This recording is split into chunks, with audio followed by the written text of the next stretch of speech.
Para pag-usapan ang impeachment case na isinampa laban kay Pangulong Ferdinand Marcos Jr., makausap natin si Bukidnon 2nd District Representative Keith Flores, ang Vice Chairman ng Committee on Justice. Magandang gabi po, Congressman Flores. Welcome po sa Arangkada Balita. Welcome back sa Arangkada Balita po. Magandang gabi po. Thank you for having me. Yes, so Congressman, ngayon naisampa na nga at tinanggap na po ng inyong committee yung impeachment po na reklamo, ay ano ho yung susunod na hakbang na dito? Well, una ay i-refer ito ng SecGen to the Office of the Speaker. And then yung Speaker po ay may 10 session days within which to refer it or include it in the order of business para ma-take up naman ng plenary. Okay. At pwede niyo po bang ikwento siguro sa amin or paki-explain yung nilalaman itong impeachment complaint at kasama nga raw po dito ito pong betrayal of public trust dahil sa pagkakahuli raw po kay dating Pangulong Duterte at pagdala nito sa The Hague. Ano po ang pananaw ninyo dito? Well, right now, hindi pa kami nabigyan ng kopya ng impeachment complaint. In fact, yung grounds na sinasabi nila sa impeachment complaint, I just heard in your news right now. No? So first time kong narinig na ito pala yung mga things that were included in the impeachment complaint. Now, so really right now, it would be inappropriate for me to comment na hindi ko pa nakita yung complaint mismo. No?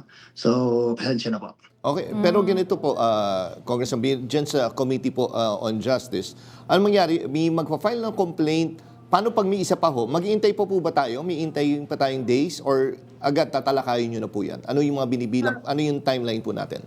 Ito yung tricky part di ba? Kasi ang rule natin is dapat isang impeachment complaint lang against the same impeachable officer ang pwedeng may file within 1 year. No? So, ang date of reckoning naman is yung initiation. Opo. Ang initiation is not the mere filing with the Office of the Secretary General, but ito yung referral to the Committee on Justice.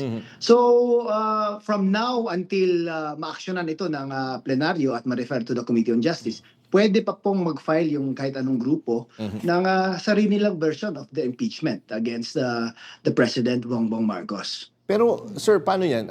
Hindi pa siya deemed initiated dahil tinanggap nyo. Kumbaga, pwede pang may mag-file na iba. Pero once na talakayin nyo na po doon tatakbo yung bawal na may isa pang impeachment complaint? Paano ho ba yun? Tama po. No, ngayon, kahit sino pa po pwedeng mag-file kasi hindi pa na-refer to the Committee on Justice. So, from the time na ibibigay ni SecGen ang copy of the complaint to the Office of the Speaker, and from the time na i-include ni Speaker ito sa order of business, no, at ma-refer to the Committee on Justice, ito yung panahon na pwede pa pong magtanggap ng kahit anong mga impeachment complaint against the same person. And in this case, si President Bongbong Marcos. Balikan ko lang yung mga magiging grounds daw po ng impeachment. Alam ko hindi nyo pa po natatanggap. Pero kasi po, lumabas nga po dun sa isa sa mga grounds ay yung allegedly being a drug addict. Kayo rin naman po ay chairman ng Dangerous Drugs. Opo. Let's say just for the purposes of siguro argument, ano po ang inyong masasabi dito? Kasi itong paggamit ng illegal drugs, narinig po natin sa kapatid po niya, no? Kumbaga based on Sa statement. a statement, opo, in a public event. Yeah, yung sa speech ni Senator Amy Marcos, if I remember it correctly, no, may reference siya na may drug use nga daw yung kapatid niya, ang President Bongbong Marcos.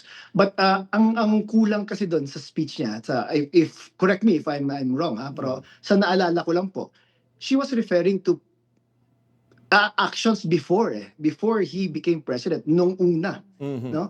Wala siyang sinabi na kahapon or the other day, last month or last year while he is president, nakita ko siyang gumamit ng droga or something like that. Walang mga ganun na statement si Senator Amy Marcos. Mas maganda sana kung klaro niyang sinabi kung kailan, saan, at anong droga ang nakita niyang ginagamit ng presidente. Para at least that way, mas klaro po na ang akusasyon niya refers to acts while Bongbong Marcos is the president, and that acts prior to him becoming president.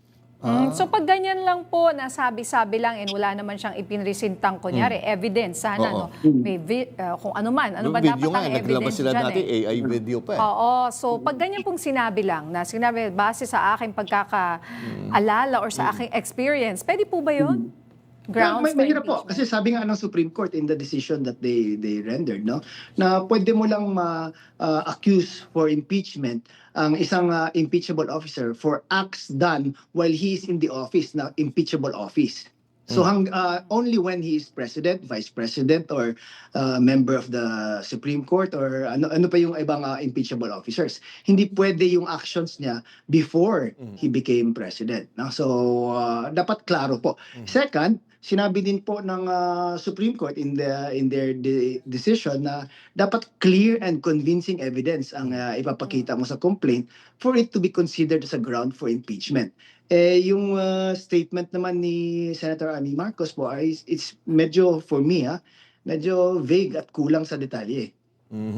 Okay, sir, bago ko ngayong bitawan, no, ito parating na ngayong February 6, yung sinasabing araw na pwede na magsampa ng panibagong impeachment case laban kay VP Sara. Kanina hindi ko masyado na-catch dun sa interview nyo. Kailangan po ba intayin muna yung magiging resulta ng MR mula sa SC bago kayo mag-entertain ng panibagong impeachment complaint? Technically hindi, no? Pwede nang mag-file ng bagong complaint against the Vice President pag mag-lapse na yung period na sinasabi na 1-year bar, no? Kasi pwede na silang mag-file ng panibagong impeachment complaint against the Vice President. Now, they don't necessarily have to wait for the Supreme Court to rule on the motion for reconsideration. Alright. Maraming salamat po sa inyong oras, Congressman Keith Flores. Thank you din po. Thank you.